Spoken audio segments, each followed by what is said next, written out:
घर में रोज के झगड़े और चीख पुकार ने नेहा के दिल में एक ऐसा डर बसा दिया था जिसने उसे लोगों से दूर कर दिया।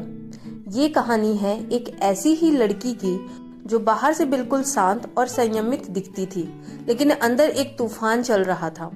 नेहा की खामोशी ने उसे अकेला बना दिया, लेकिन क्या वह खामोशी उसकी कमजोरी थी या उसकी सबसे बड़ी ताकत बनने वाली थी?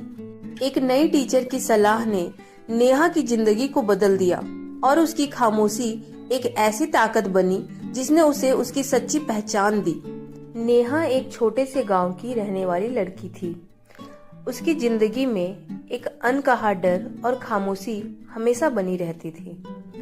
बचपन से ही उसने अपने घर में माँ बाप को झगड़ते देखा था और उनकी ऊंची आवाजें उसके दिल में एक अजीब सा डर बैठा देती थी। धीरे धीरे उसने लोगों से कम बातें करना शुरू कर दिया और खुद को अकेला ही रखना पसंद करने लगी। स्कूल में नेहा बहुत होशियार थी, लेकिन उसकी चुप्पी को कुछ लोग उसके घमंड का नाम दे देते थे। उसकी सहेलियां उसे अक्सर कहती, तुम तो हमेशा अपने में ही खोई रहती हो, तुम्हें बात करना नहीं आता क्या? यह सुनकर नेहा की खामोशी और गहरी होती गई। एक दिन स्कूल में एक नई टीचर आई जिनका नाम था माला मैम। माला मैम बहुत ही प्यारी और समझदार थी। उन्होंने जल्द ही नेहा की खामोशी को नोटिस किया। एक दिन क्लास के बाद उन्होंने नेहा को अपने पास बुलाया और कहा, नेहा, तुम इतनी चुप क्यों रहती हो? क्या तुम्हें कुछ परेशान कर रहा है?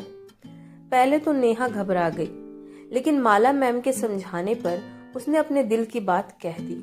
उसने बताया कि घर में माँ बाप का रोज का झगड़ा उसके दिल में डर और चुप्पी भर देता है। उसकी ये बातें सुनकर माला मैम ने नेहा का हाथ पकड़ा और धीरे से कहा, कभी कभी खामोशी हमारी सबसे बड़ी दुश्मन बन जाती है नेहा। इसे अपनी ताकत बनाओ, पर इसे अपने मन पर हावी मत होने दो।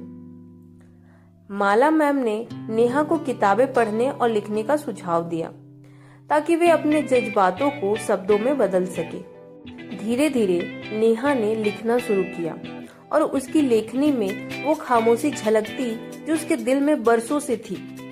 उसे महसूस हुआ कि उसकी खामोशी ने उसे एक अनोखी ताकत दी थी, कहानी कहने की, भावनाओं को अपने शब्दों में बदलने की। कुछ सालों के बाद नेहा एक मशहूर लेखिका बन गई। उसके लिखे हुए शब्द लोगों के दिलों को छूते और उन्हें सोचने पर मजबूर कर देते थे। उसकी कहानियों में वो खामोशी थी जो उसने बचपन में महसूस की थी, और वो खामोशी अब उसकी सबसे बड़ी ताकत बन चुकी थी। सीख, कभी कभी खामोशी हमारी सबसे गहरी भावनाओं को आकार देती है।